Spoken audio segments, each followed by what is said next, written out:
Hello guys, Kingo is here from the Wongpon's Armory, and today I am finally going to be doing a video on how do we assemble the Nazgul harness. So the Nazgul harness actually came from a very similar copy from a late 15th century Gothic armor, and that is very similar to what Tolkien originally had. He took a lot of inspiration from the Gothic set and bring it all to the Lord of the Rings world, and we love it. It's because you get all of these spiky and flary and these fluty stuff, and it just looks so cool.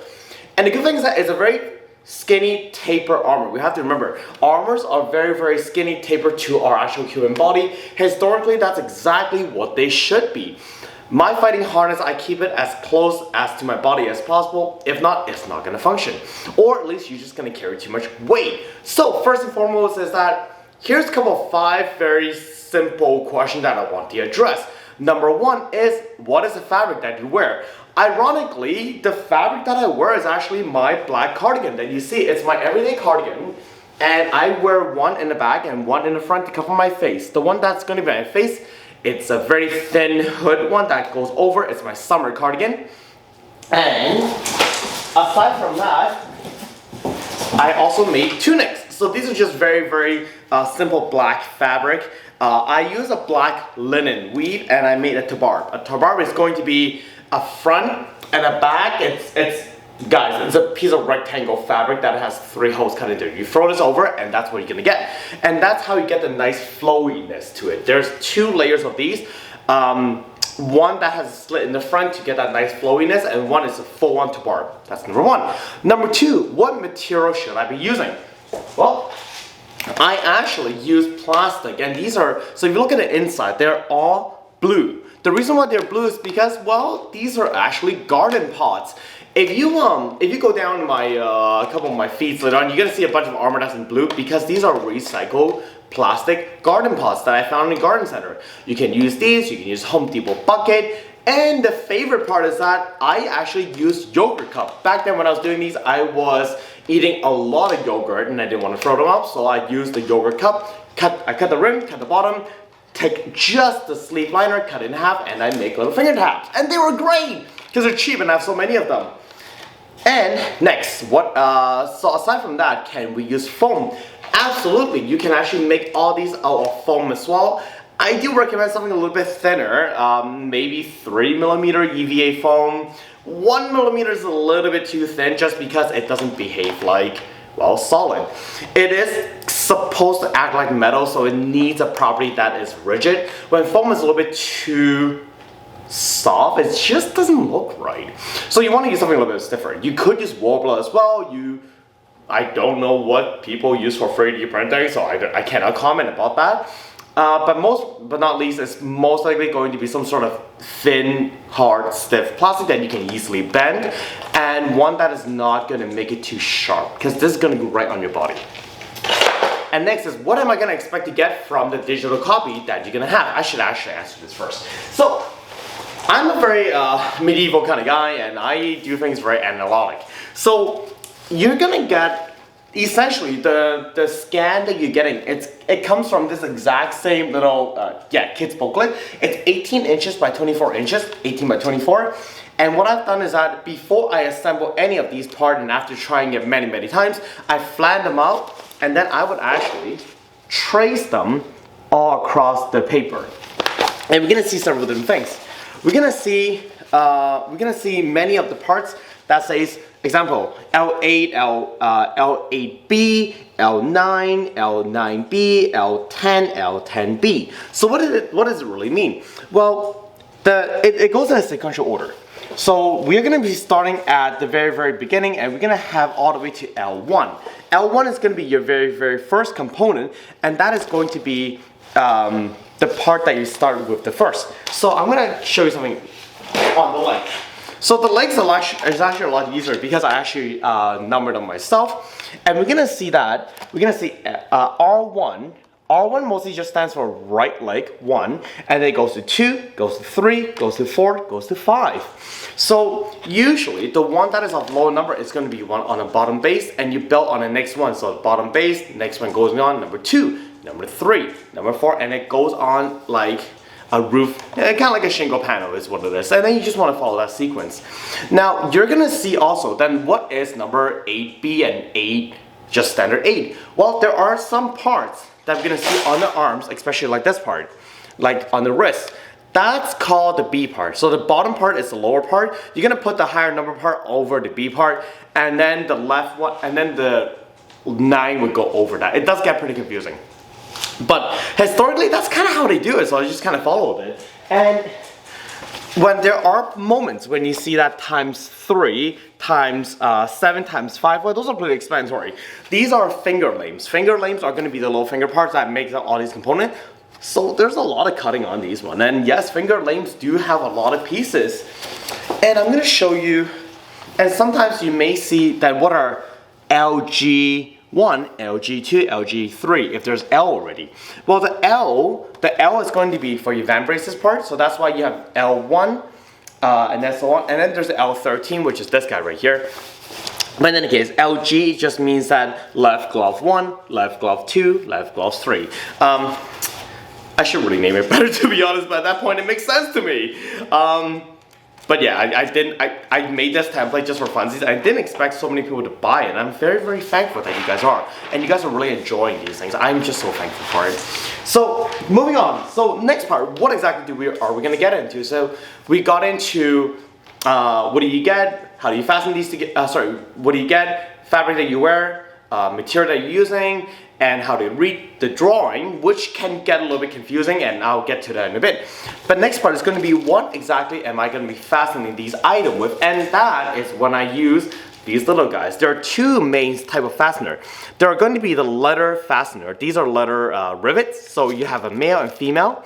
So you see that little female right there? That is a little cap, and then there's a little nub right there. So that's a male. Male goes into female, you clamp it together, and then the male expands inside the female, and then it's gonna hold it together. That sounds really bad, but it's gonna hold really well, and the thing will stay really nicely. I use many of these for sensitive parts, such as these little rivet parts. Now I like these because the top and bottom of the completed rivet are going to be smooth. So it means that you're not going to cut yourself. And for wrist parts that are very, very sensitive in your skin, I'd rather have smooth part. The downfall to it is that you can't really control how much thickness you have in between the two caps. And when I need really, really good movement, such as elbow joint, and I need something a little bit bigger, that's when I use elbow split pins. So the elbow split pin, of course, brass split pin. So these guys are going to have, well, they're split pins. I don't know how to explain these. You can get these at the dollar store, which is great. Finhand, don't eat that. That's my dog trying to eat stuff. And so you get these little, plastic part, brass part right there. Finhand, don't eat that, please.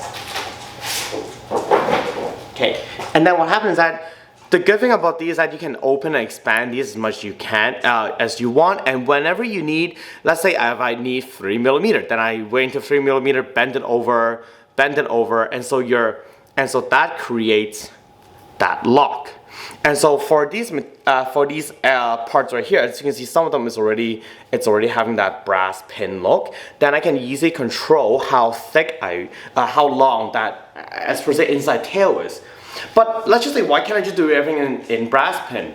Well, you can, but the thing is that I don't like it how sometimes when the paint rubs off, they look black. And I'm sure there's a steel version somewhere. It's just like my local also, they only have brass pin.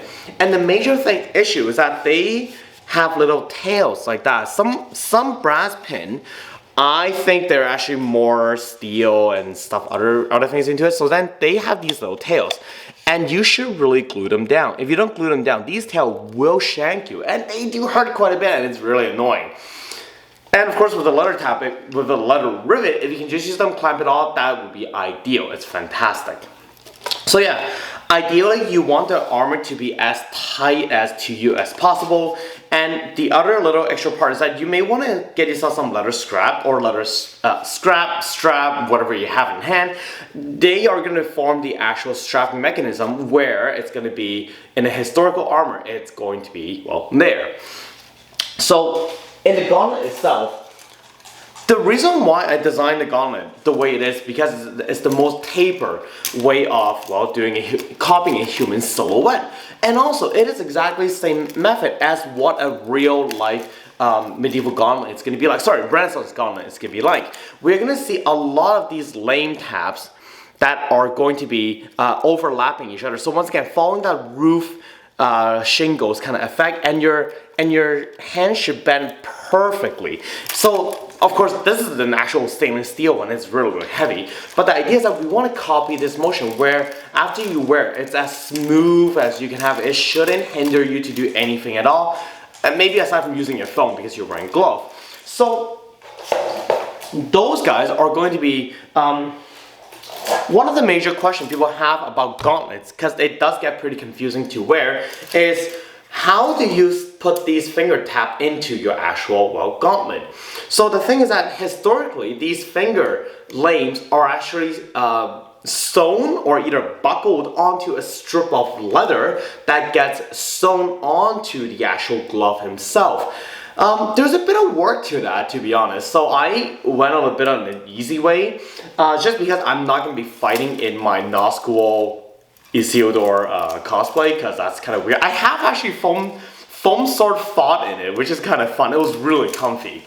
But then the thing is that if we were going to be doing a lot of assembly, once again, more stuff you add onto it, the more thicker your glove's going to be. And with the inherent material that cosplay do use, it does already look pretty thick. Especially back then, when the best that we had back then, when I made that template, was Wobbler. And that thing was really expensive. And as a university back then, I didn't have that much money. So that's why I used Yogurt Cup, to be honest.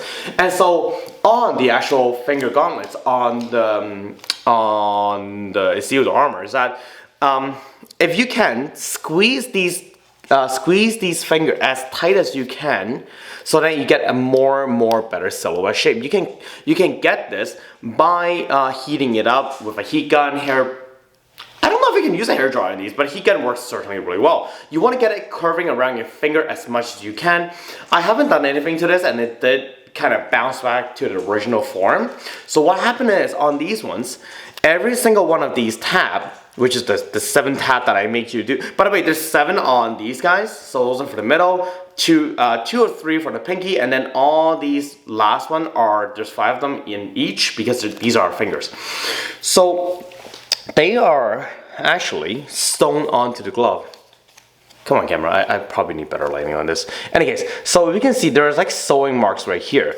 And when I do turn the glove around, we're gonna see that they're all sewn into the actual glove himself, like that. So then, by doing so, every single one of these finger taps are actually sewn onto the glove. So then when I move, each finger tap is in relation to my glove. Whereas if you sew or somehow attach all these finger parts together onto a leather strip or onto itself, like if you glue all the finger tap together, when you move, what happens is that the finger actually when they bend, so if my finger is like this, let's say that's 5 centimeters, I don't know how long that is, but when you bend, you have to follow the curvature of your finger. It means that it stretches that length. So if your finger is stuck on a certain length, when you bend it, sometimes your glove is getting to the point where it wouldn't even let you close up your finger. That's why your hand gets very tired when you're using an improper glove. So this method of installing finger lames onto a glove is called floating finger lames, or at least that's what I call it, because they're floating on top of a glove. Historically, that has been done. Is it common? Arguable. They don't have a lot of them in the 15th century. In the 16th century, they certainly do. In the late 16th century, in the Gothic set, they are actually riveted together, but those of metal is a little bit more forgiving, and you're gonna get smashed by a sword and warhammer. Whereas these ones, you don't. So I do recommend only for the finger lames, please sew them onto your glove. Now, what kind of gloves should you use? That is open to interpretation. To be honest, I just use a gardening glove, and I painted that thing brown and black and whatever it is. Back then, real life glove, you might, if you're really, really wealthy, you can actually get a black glove. Black is actually really rare and expensive back then. Most gloves back then were actually either done in just buff color, meaning the neutral leather color, or they could actually be painted, or it could be different fabric. Not many gloves are actually really like leather actually back then. So you see many different kind of gloves that's going to be used. Most of the time it's going to be something a little bit more colorful, not black. So in any case, aside from that, the next part is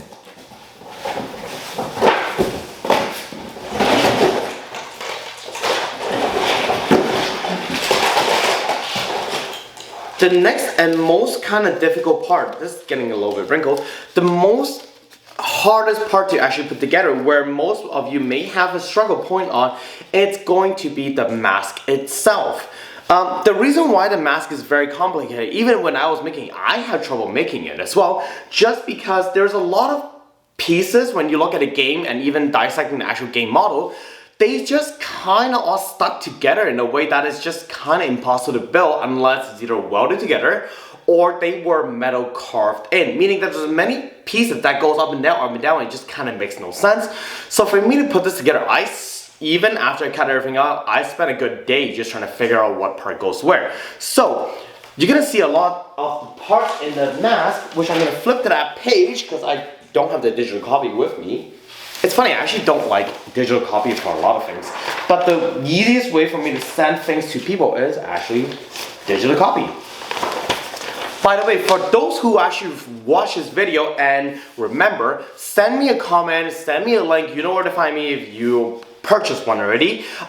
Let me know, because there's actually a secret page that has the Sauron conversion kit. There is a Sauron mask and a pauldron that I've made, not in that PDF itself that you're purchasing. It's only a special content if you do message me and ask for help. Or if you watch this video, remember, if you have purchased that page already, or even if you don't, send me an email. I'm gonna send you that page for free if you watch this. It's fun.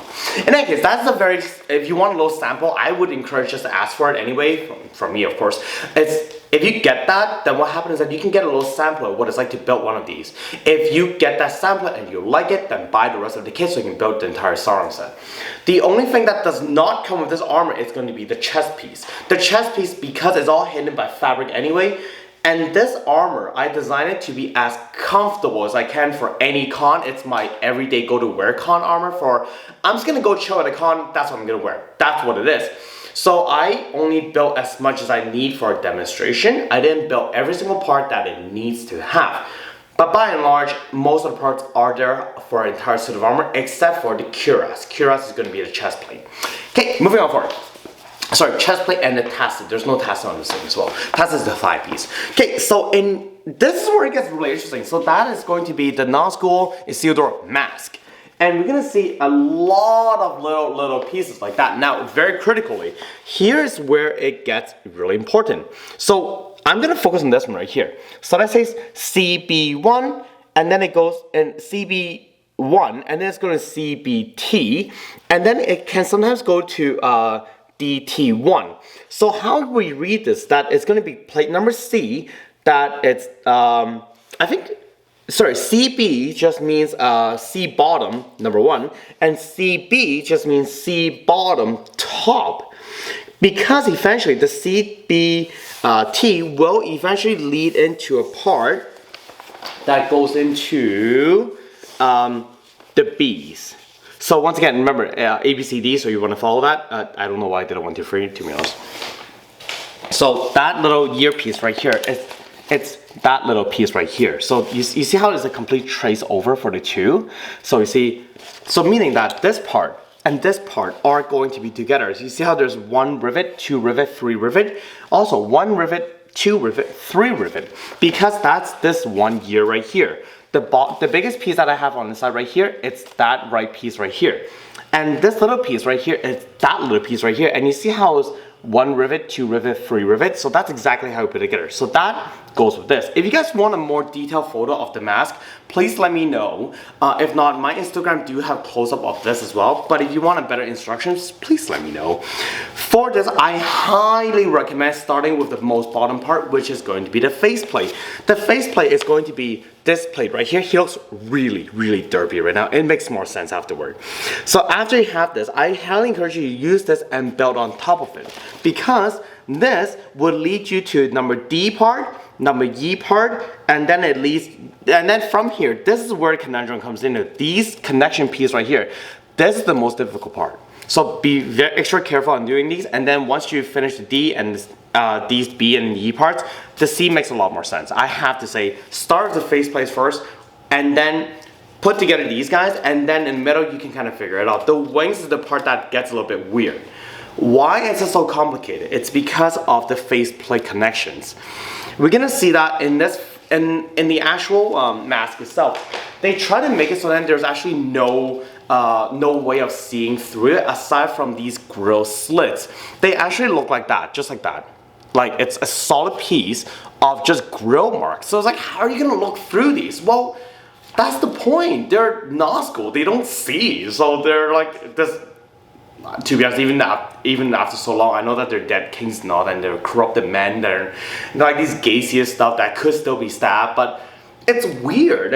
I don't think they actually need to see. But then as a cosplayer, we need to see. So after you put on your hood in the front, it's a very see-through fabric. You can even use like a ski mask, I don't know, anything that you can go through. You can use a stocking if you want. I have done stocking before, it's kind of weird. But then what happened is that's why in the back of here, you can see 2 eye holes. And these 2 eye holes are actually gonna be covered with these extra little tendrils, or these extra little lines. I did all these lines purely with hot glue gun. So you heat it up, you literally use your glue gun and just squeeze a bit of glue and just dab it, and that's how you make the whole design layout. After that's done, spray paint the whole thing black. Sorry, pardon me. Spray paint the whole thing black so you keep some of the blue away, because my plastic's blue. And then you spray the whole thing silver so that you get this really nice richness to it. And then using black acrylic ink, I just unceremoniously just dunk a goop of it, lather it on, and then with my other paper towel, I then just wipe it off so that I can then wipe off these reliefs. So that the tie parts are going to be silver still from the beginning. Silver paint actually do have a layer of slight glossiness to it, so then the ink doesn't stick to it that well. It's good in our practice because we are able to get the lower part with ink, higher part no ink.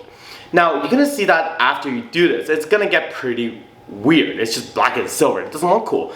Take that silver paint again, and then from there, you want to do a technique called dry brushing. You want to spray the silver ink or silver spray paint, whatever you want to use, onto a petri dish or something, like onto a bowl, whatever it is. In my case, I use the bottom of a yogurt cup because there's so many of them.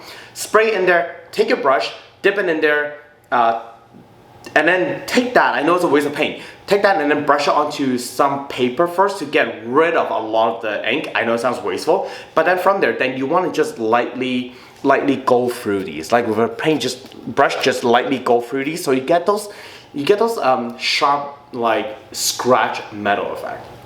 So that's how you pretty much put on this mask. And how do you ink it? Now once again, please remember to put on something in front of your face first before you put the mask on.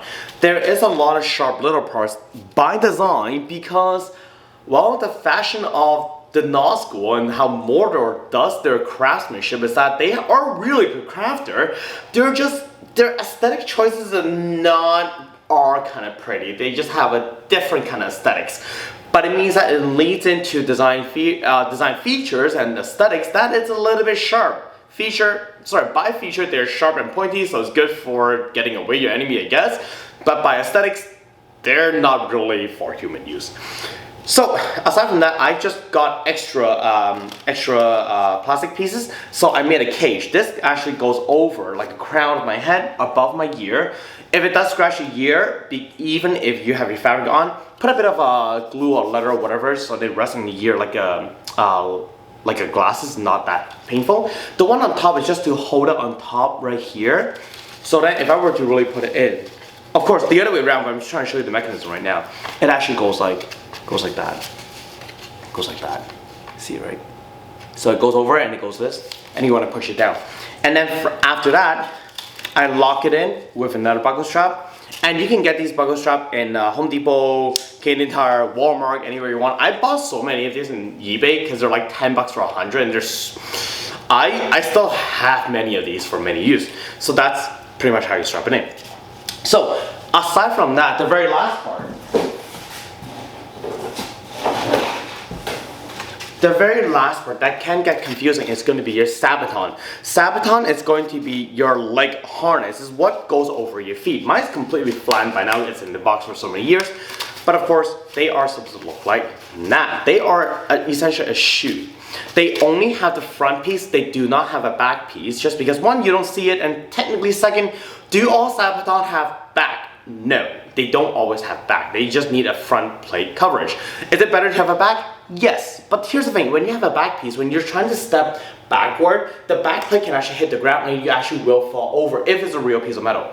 But it means that anything to do with things that are scratching on the bottom of the surface of the ground, they will wear and tear away at your material, but first and foremost, your paintwork. So what you really want to do is that if you are going to be making this exactly the same as how I did it, you want to carry a 2-piece of marker. I just have a black Sharpie marker, so I can just touch things up, and I have a silver marker, so just to also touch things up, and I use them interchangeably.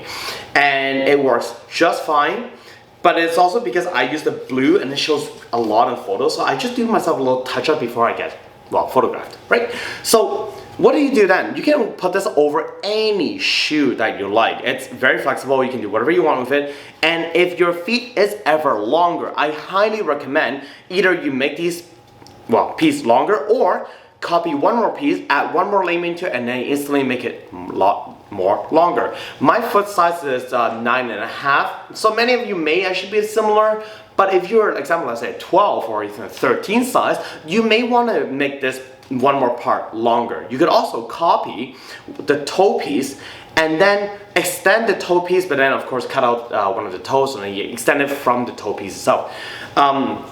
They do follow these stylistic choices, these little ridges, and that's just because it's a Gothic set. They like these little ridge. In my in the other video that I have about me reviewing the Gothic armor, you should take some inspiration from that. That will help you greatly in terms of designs. So now, how do the strapping work? On the bottom, to stop the sabaton from flapping in and out while you're walking, I always have a little a strap like here on the bottom. So your shoe will go right over it like that. And so this actually will make contact to the ground. It is a sacrificial piece of leather. Eventually, if you walk on concrete, asphalt a lot, you will have to change this, unfortunately. I haven't had to change mine yet, which is fortunate. And then next, you're gonna get 2 strapping points. There's one strapping that's gonna go over the top of, right in the back of your shoe.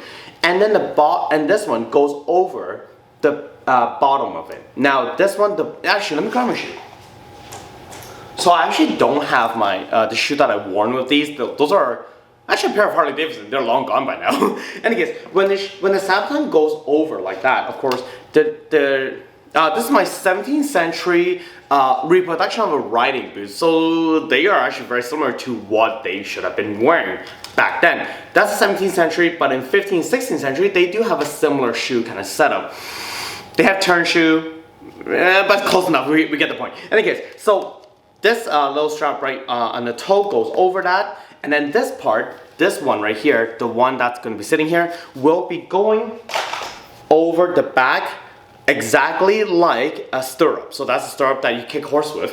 I don't know where I horse. I don't know. I think that's what you do. So it goes in the back, and then the bottom part actually goes over this heel itself. Now back then, if you are a knight and you're riding some sort of, I guess, horses, you will have a heel like that because that's how you lock into the stirrup. So that bottom piece right here helps you lock into your stirrup. So that locks in right fine.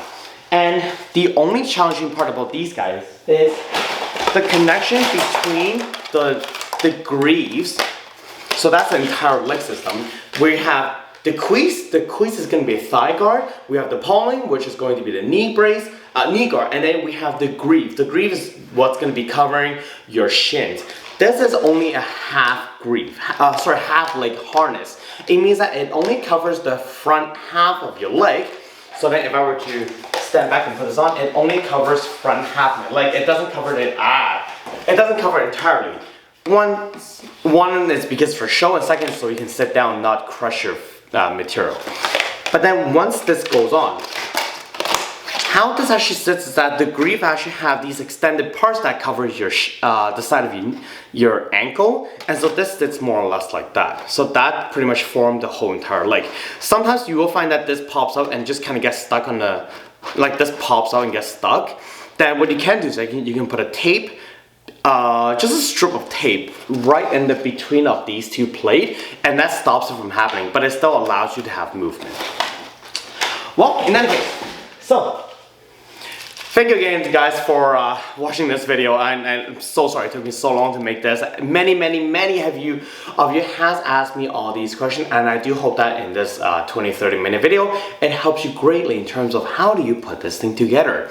It's a long-winded video, but you can watch it in sections. Especially that's why I put the first most question first, and then while you're building the rest of this, I hope you just put this on, just listen to it, so at least just little things. Once again, it is Kingsless here from the Warren's Armory, and if you have absolutely any question about this Nazgul build, please send me a message. I'm always happy to help. I'm just a very busy person. I'm so sorry, it's just, real life is crazy. But if you have any question, please don't be afraid to ask. I'm very happy that you all started on your cosplay journey, especially with my Nazgul. So it means a lot to me to see like a little bit of $20 here and there every month or so. It's just a really good encouragement to help me, to motivate me and keep me doing what I love to do, which is the art of demonstration inside the costume. Thank you so much, guys. All right, signing off. See ya.